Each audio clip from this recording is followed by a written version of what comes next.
Hi everyone. இன்னைக்கு நம்ம ஒரு ஹெல்த்தியான ப்ரோட்டீன் ரிச் பிரேக்ஃபாஸ்ட் தான் பார்க்க போகிறோம். அதுக்கு முன்னாடி இன்னும் நீங்கள் என் சேனலை சப்ஸ்கிரைப் பண்ணலன்னா please subscribe to my channel.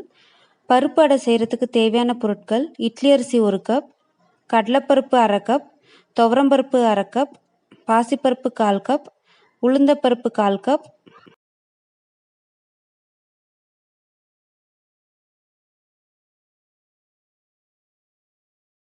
வரமிளகா 6, ஜீரகம் 1 டீஸ்பூன், சோம்பு 1 டீஸ்பூன், பெருங்காயம் 1/4 டீஸ்பூன், மஞ்சத்தூள் 1/4 டீஸ்பூன், வெந்தயம் 1 டீஸ்பூன், பூண்டு 5 பல், இஞ்சி சின்ன துண்டு.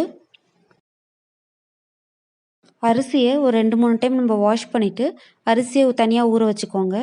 பருப்பில் நம்ம துவரம்பருப்பு, பாசிப்பருப்பு, கடலைப்பருப்பு, உளுந்தம்பருப்பு எல்லாத்தையும் ஒன்றா நம்ம சேர்த்து நல்லா வாஷ் பண்ணிவிட்டு அது கூடவே சோம்பு, ஜீரகம், வெந்தயம், வரமிளகா எல்லாத்தையும் சேர்த்து நல்லா ஊற வச்சுக்கோங்க.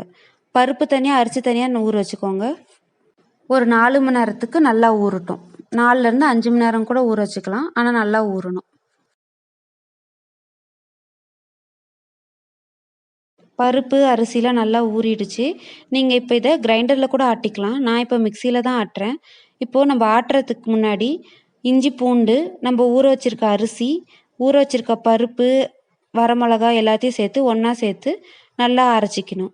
நம்ம இது கூடவே நம்ம பெருங்காயம், உப்பு, தேவையான அளவு உப்பு, மஞ்சத்தூள் எல்லாம் சேர்த்து ரொம்ப நைஸாக அரைக்காமல் கொஞ்சம் நர நரன்னு அரைச்சிக்கணும்.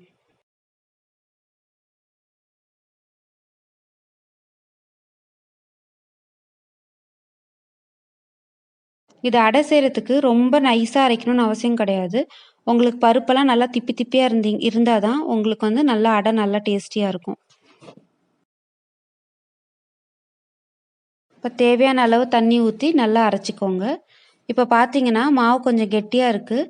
இதுக்கு உங்களுக்கு ரொம்ப தண்ணியாக இருக்கணும்னு அவசியம் கிடையாது. உங்களுக்கு தேவைன்னா கொஞ்சமாக தண்ணி சேர்த்துக்கோங்க.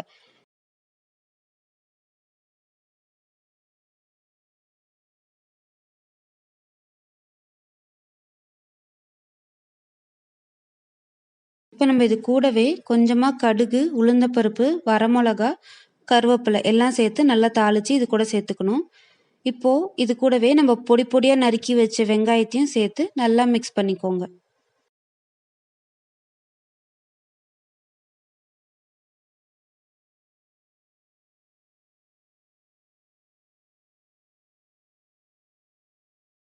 இப்போ பார்த்தீங்கன்னா நல்லா கிளறியாச்சு.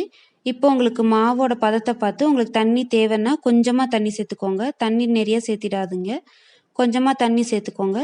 இப்போ இது அடைக்கி மாவு ரெடி ஆயிடுச்சு.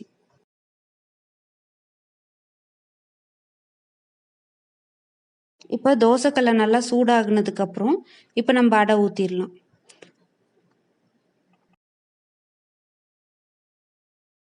இதில் பார்த்தீங்கன்னா எல்லா பருப்பும் சேர்த்துருக்கோம்.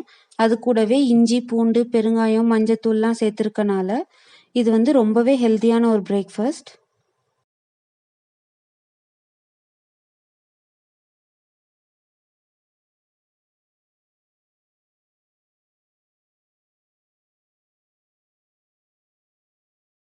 இப்போ பார்த்தீங்கன்னா நல்லா கிறிஸ்பியான அடை ரெடி ஆயிடுச்சு.